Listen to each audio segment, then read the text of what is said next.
미국 정부가 요구한 반도체 공급망 관련 자료 제출 기한이 오늘까지입니다. 현재까지 67개 기업이 자료를 냈고 요청 대상에 포함된 삼성전자와 SK하이닉스도 마지막 날인 오늘 자료를 낼 것으로 알려졌습니다. 워싱턴 연결해서 관련 소식 들어봅니다. 이경희 특파원. 네, 지금까지 미국 정부에 자료를 제출한 전 세계 기업은 모두 67곳입니다. 미 연방정부 사이트에 따르면 현지 시간 어제 자정까지 67곳이 자료를 낸 것으로 확인되고 있고 이 중 상무부의 검토를 거쳐 사이트에 게시된 곳은 현재까지 24곳인데요.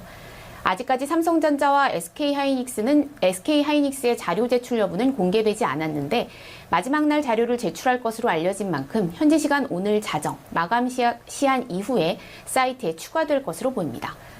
세계 반도체 위탁 생산 파운드리 1위 업체인 대만 TSMC를 포함해 자료 제출을 요구받은 다른 나라 기업 상당수도 자료 제출을 마쳤는데요. 민감한 정보는 최소화하고 일부는 일반인 접근이 불가능한 비공개 형태로 제출했습니다. 막판까지 자료 공개 범위를 고심했던 국내 기업들도 민감한 내부 정보를 제외하고 자료를 제출할 것으로 전해졌습니다. 앞서 미국 정부는 글로벌 반도체 부족 사태 속에 지난 9월 반도체 업계의 일반적인 것에서부터 반도체 재고와 주문, 판매, 고객사 정보 등 민감한 정보에 이르기까지 26개 항목을 제시하며 오늘까지 제출할 것을 요청했습니다. 미국이 이 정보를 어떻게 활용할지도 관심입니다. 또 민감한 정보를 추가로 요청하지 않을지 우려하는 목소리도 나오는데 어떤가요? 네, 초 미국 상무부가 요청한 자료에는 고객사의 주문이 적체된 품목 톱10도 포함이 됐습니다. 기업들이 낼 수 없다는 걸 알면서도 이렇게 민감한 자료까지 요구한 건 미국 내에서 지속되고 있는 반도체 병목 현상의 원인과 지점을 파악하겠다는 의도인데요.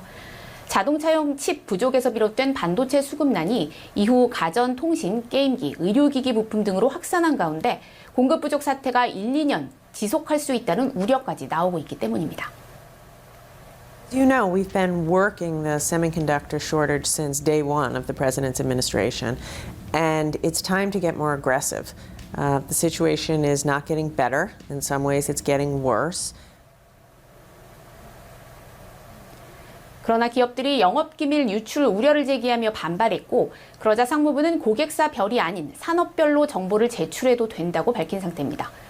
결국 오늘까지 제출된 자료들을 토대로 상무부가 공급난의 원인을 찾아내는 목표 달성에 성공한다면 추가 자료를 요구하지 않겠지만 그렇지 않다면 추가 압박에 나설 가능성을 배제할 수 없는 건데요.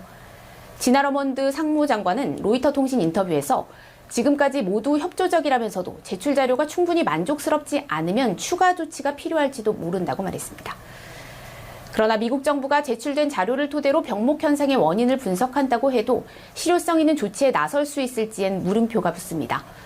사실 공급난은 코로나19 대유행과 맞물려 수요 감소를 예측하고 업체들이 물량을 적게 주문한 데서 기인한 것이기 때문에 공급난이 가중된 품목의 생산을 늘리는 것이 해결책인데 해외는 물론 자국 민간 기업에도 이를 강제할 수는 없기 때문입니다.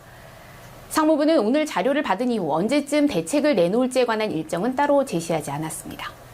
지금까지 워싱턴에서 전해드렸습니다.